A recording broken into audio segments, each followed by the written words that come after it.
C'est le samedi 6 août prochain que la classe politique congolaise, opposition comme majorité, est appelée à signer le code de bonne conduite rédigé par NDA et Issa pour des élections apaisées en République démocratique du Congo.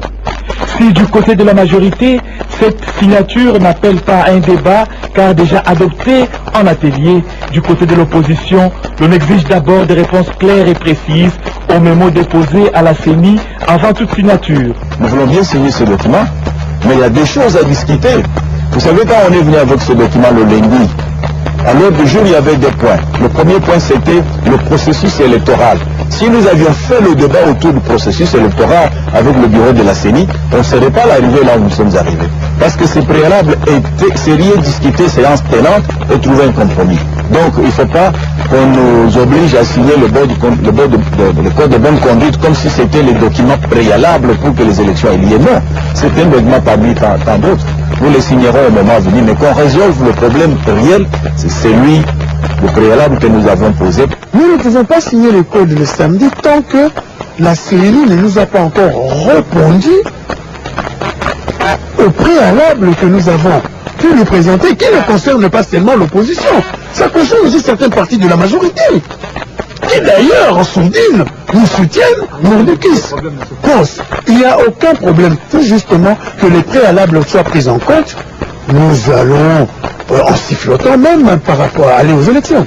Quant à l'ultimatum du 10 août lancé par la CENI au Parlement pour l'adoption des annexes de la loi électorale, l'opposition politique affirme n'avoir aucune injonction à recevoir de qui que ce soit, CENI fut-elle. Nous sommes la deuxième institution après le président de la République. Nous n'avons pas d'ultimatum ni des ordres à recevoir du président de la CENI. Il doit travailler avec nous en parfaite collaboration.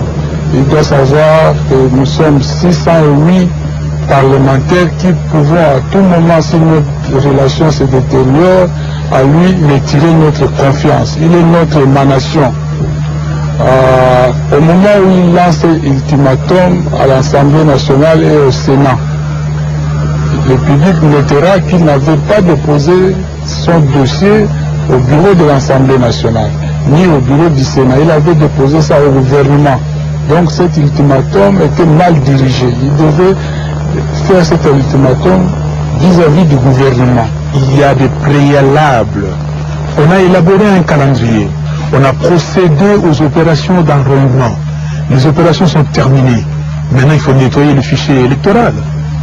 Nous devons savoir, nous de l'opposition, qu'est-ce qu'il y a dedans.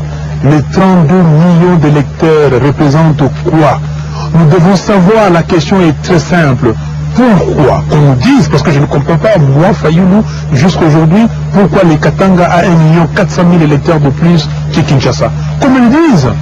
L'opposition, quant à elle, se déclare prête à faire des concessions assez préalables, à condition que la CENI fasse de même. Le rendez-vous est donc pris le vendredi prochain, jour où la CENI et l'opposition politique vont...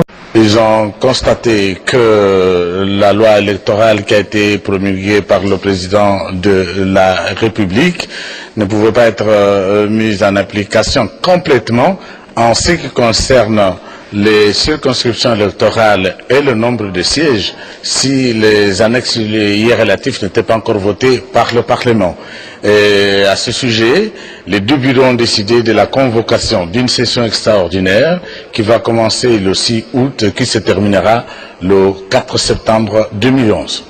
Il y a le point important, d'abord l'essentiel, c'est l'approbation de ces deux annexes par les deux chambres, mais aussi la finalisation de matières qui font partie des arriérés législatifs de deux chambres.